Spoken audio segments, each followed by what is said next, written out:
future is now.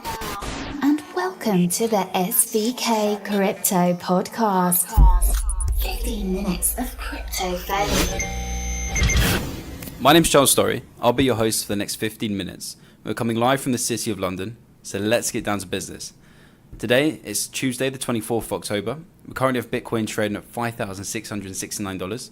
It's up 2% in the last 24 hours. We have Ethereum trading at $311. That's up 10% in the last 24 hours. Ripple, 21 cents. That's up 11%. Litecoin, $58.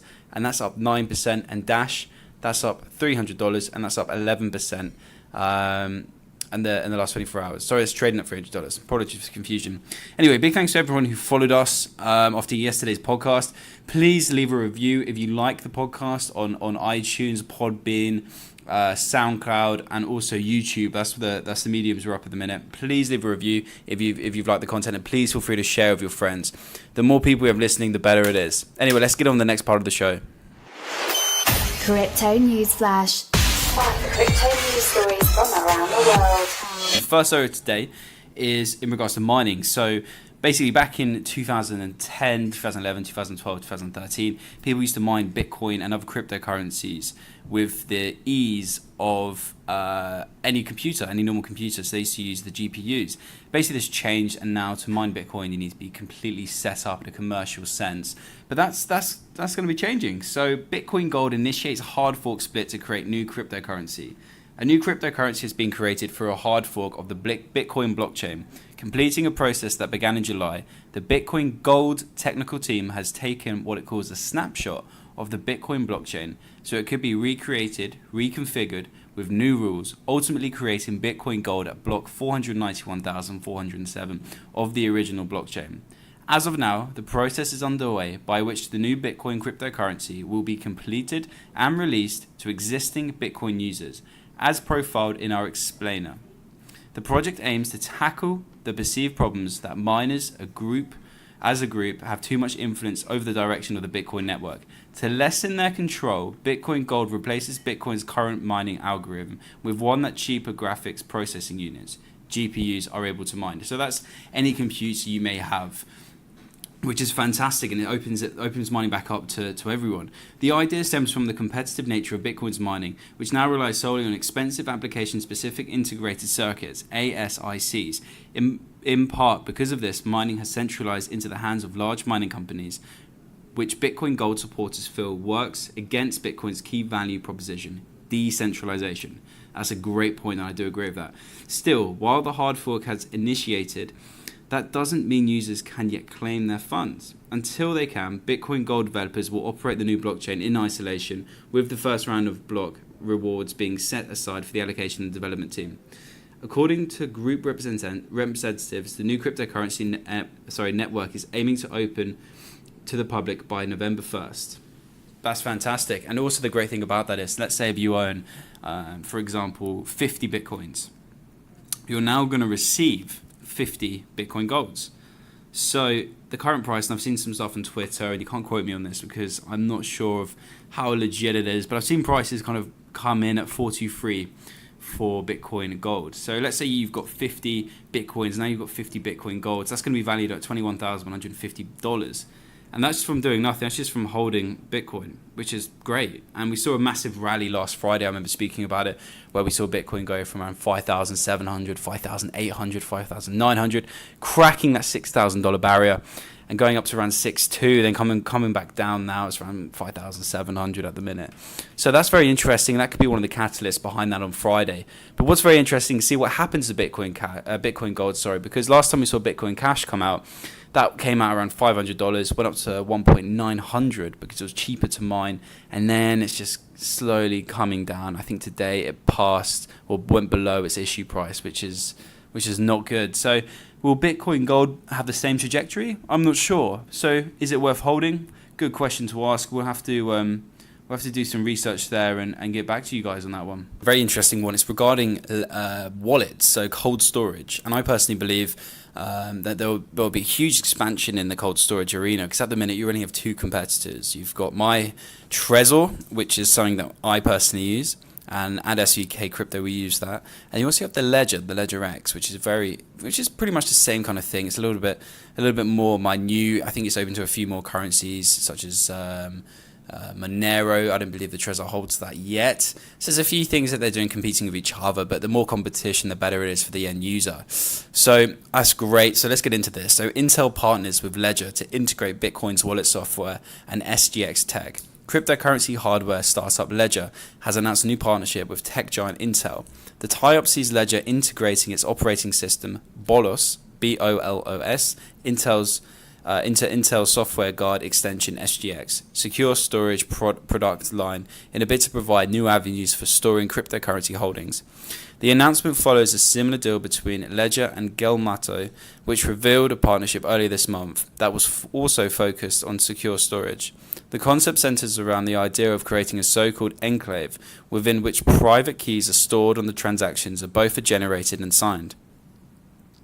For Intel, the focus on hardware has been a defining characteristic to date, including its work for Startup 21 Inc. on mining chips. Following the launch of a line of hardware wallets based on our operating system integrated in a secure chip, working with a leading player like Intel is a unique opportunity to keep providing our growing client base with innovative solutions for cryptocurrency and blockchain applications. Eric Lachevek, Ledger CEO, said of the partnership.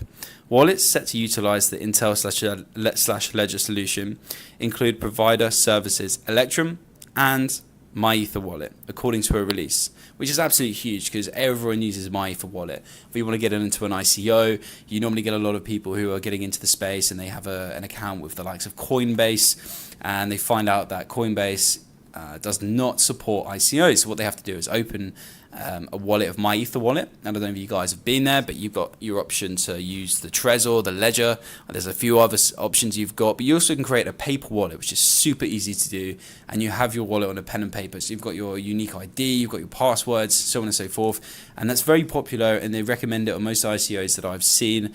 So it's one of the big guys out there, MyEther wallet, and I believe they've got as I said before, a partnership with the Trezor and the Ledger. So great story. Just another move forward with regards to adoption, using one of the bigger companies, Intel, getting involved in the scene. Great story. Let's get on with the next part of the show. Next story is a very positive one. I think it's a great story. I think it's one of the highlighted ones. The reason we're going to speak about it in the podcast today is because I think it just it doesn't go into too much detail, but it talks about what's going on in the Middle East and a different point of view to the whole Jamie Dimon thing. I know it's kind of been overused and everyone's talking about it. It's getting kind of boring, but I think it's a really good story. It just kind of highlights what the majority of us who are involved in the industry believe. So I'll get right into it.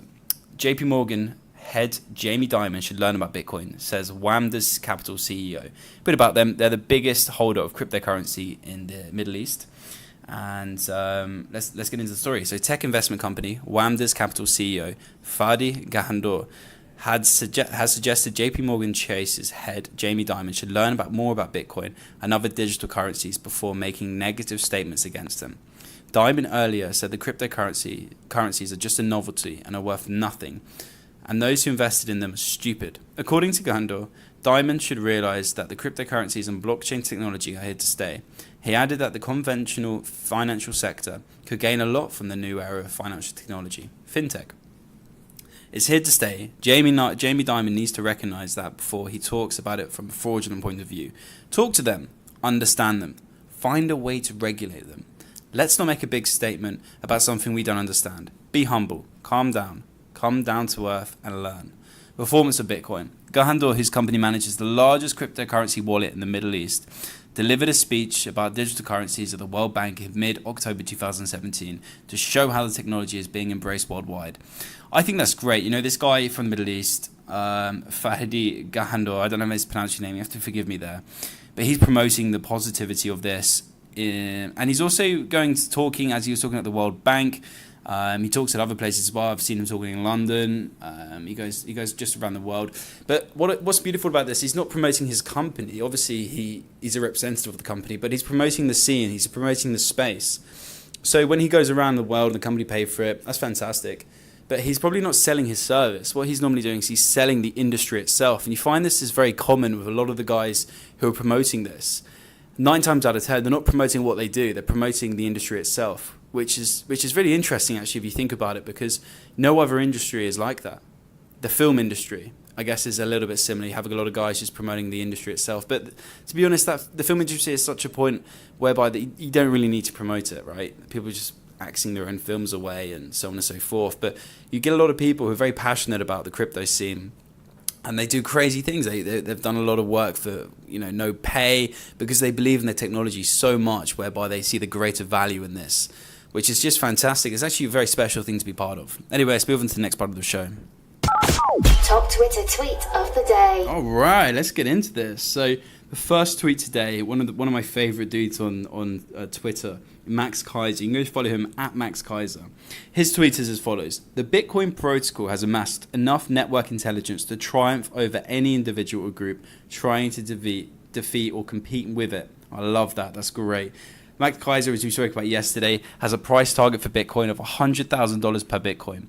And he had that price target back in 2011. I believe this guy got in for like $3 a Bitcoin, which is just ridiculous. And he's been promoting this avidly on his news network, RT News, which is, I think it's a Russian news channel. Anyway, go check it out. It's great. I believe they do 3 episodes a week. Himself and his co-host Stacy, they basically go through all the details. He's a massive advocate for the crypto scene. He's also a massive advocate in his hatred for banks. It's fantastic. A lot of energy. Good guy. And please follow him. We'll keep you posted with his crazy comments. The next top Twitter tweet today is from Steve Wozniak. He was one of the co-founders of Apple Computers. He founded it along with Steve Jobs. I believe he got bought up as a partnership a long time ago, and he wasn't really involved in the creative side. He's not really involved in the company anymore. But back in the day, he was one of the first techie guys to be involved in it.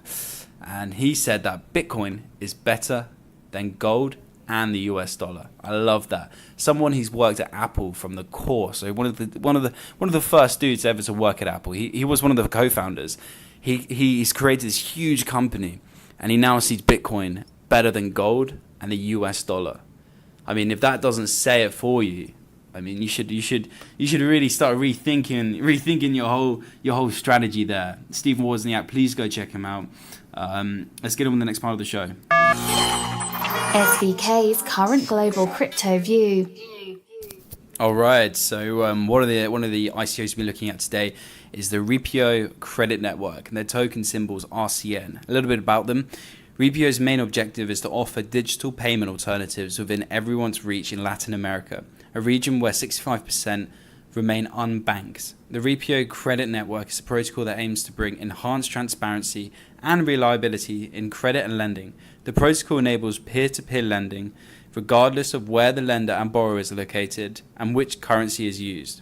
By reducing the traditional banking brokerage costs and management fees, Ripio aims to allow better conditions for both sides, creating a better credit alternative than what's available today.